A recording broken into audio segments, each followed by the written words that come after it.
Sharon Horne-Ellstrom here. I'm going to adjust my camera a wee bit. Welcome to day 255 of our Be a Better You annual challenge. Today, just like every day this month, we're focusing on spiritual health and well-being. And our topic today is expectations, spiritual expectations of other people, other individuals, other organizations, and of ourselves. So we're going to ask ourselves a couple of questions today as part of our exploration of spiritual expectations. Now, we're going to talk about the hardest one first. The hardest one first, but really the most important one, is our expectations of ourselves. What do we expect? How do we expect to show up in the world?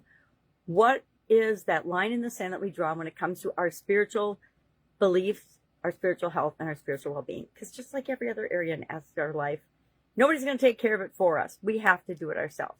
People can influence it. They can share their experiences, but it's always 100% up to us to decide how we're going to show up in the world, what's right for us and what isn't right for us. And my little litmus test is, if it makes me feel at all icky, negative, or anything slimy or off, even just off by a smidgen, then I'm not going to do it. It's not for me. But if it makes me feel good, if it makes me feel lighter, if it makes me feel better, if it makes me feel any positive emotion, then I'm probably going to do that thing. And I expect that with everything in my life. My expectation is that I show up in the world like I want to positively impact it. I treat people the way I want to be treated because that's what I expect from them. We can't expect people to treat us well if we're not treating them well. So as far as ask ourselves today, let's ask ourselves a question about, what do I expect of myself spiritually? Do I expect myself to perform certain rituals or have certain practices on a regular basis or not? Do I expect myself to contribute to certain things or participate in certain things, services or learnings or workshops or whatever? Is that an expectation of myself spiritually? What are my expectations of myself and how I take care of my spiritual health and well-being? Then, what do I expect of others? And others can be family members, church leaders, or organizational leaders, spiritual gurus, spiritual everybody.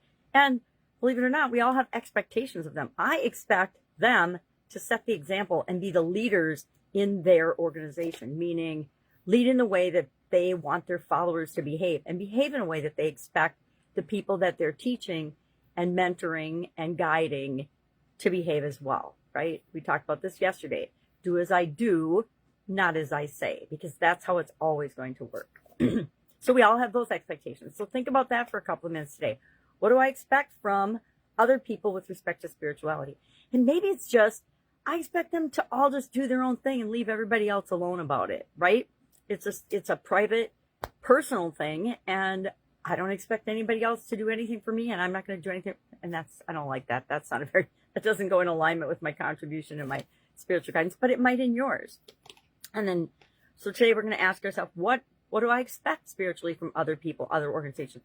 What do I expect from my employer if I'm employed from a spiritual standpoint? What do I expect?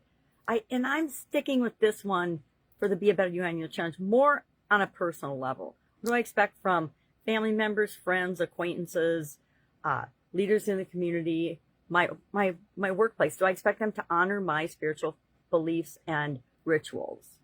And nowadays, pretty much everybody expects you to, even if it goes against theirs, and that's making it challenging and hard. And then, how do we communicate those expectations? Maybe I'm just going to tell everybody, hey, you do you, I do me, and then we just respect each other's wishes as long as it doesn't negatively impact one another. But we want to share what our expectations actually are in the area of spiritual health and well-being, for ourselves to set boundaries, and for others so they know what to expect from us. I think a lot of the rubs and the friction that happens in our lives and our relationships and with other people and with organizations is that we're just miscommunicating or misunderstanding, or we didn't know and clarify, this is what I expect right from the beginning. I expect you to communicate with me in this way. I expect you to let me know if you're going to do this or that, etc. And sometimes we'll share our expectations and people don't honor them. And that in and of itself tells us that we're in a situation that we need to make changes in. So today, think about how do you share your expectations with respect to spiritual thoughts and beliefs, as well as with respect to every other area and aspect of your life.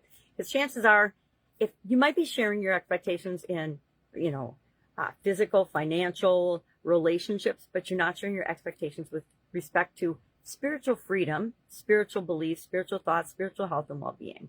And so it's just another area to consider and think about. I guess it's all about self-awareness, right? Am I doing this? And would it benefit me to do this if I'm not? And am I doing this? And is there a way I could do it in a way that's more effective or more efficient or more in alignment with other people's wishes? Because sometimes we rub people the wrong way. I know for sure I rub people the wrong way. And that's okay, because we're just out in the world to be ourselves, because that gives everybody else permission to be themselves as well. And to me, that is a spiritually enlightened way of living and being. And it's hard sometimes, right? Because sometimes we think people are just off the wall crazy. And usually it's because they're triggering something in ourselves and in our past, etc., our past behavior. All right. That's it for today. If I can help you in any way, if you need more clarification on this, just ask. Otherwise, have an awesome day. Notice your expectations. Notice other people's expectations, because guess what? Other people have unspoken expectations of you as well in all areas and aspects of our life. All right. Have a great day. See you tomorrow. Bye.